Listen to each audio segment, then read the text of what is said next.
6.5 लाखांचा ऐवज दिवसाढवळ्या लुटला।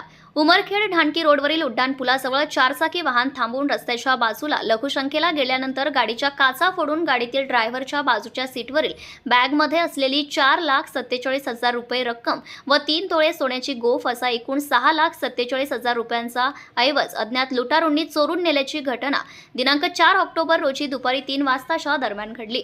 सदर तक्रार अनिल राणे राहणार दिघडी यांनी उमरखेड पोलीस स्टेशनला दिल्यावर पोलिसांनी अज्ञात चोरट्याविरुद्ध गुन्हा दाखल केला आहे।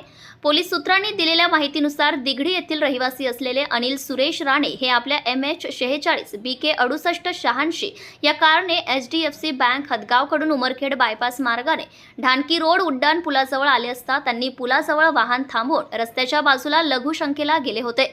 त्यांना गाडीच्या काचा फुटण्याचा आवाज आला तेव्हा ते गाडीकडे धावले असता त्या ठिकाणी 4 अज्ञात इसम होते।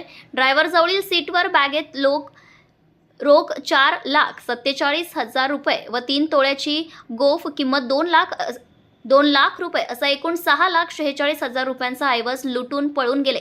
अशा आशयाच्या तक्रारीवरून पोलिसांनी उमरखेड अज्ञात चोरट्याविरुद्ध गुन्हा दाखल केला आहे आणि पुढील तपास सुरू आहे।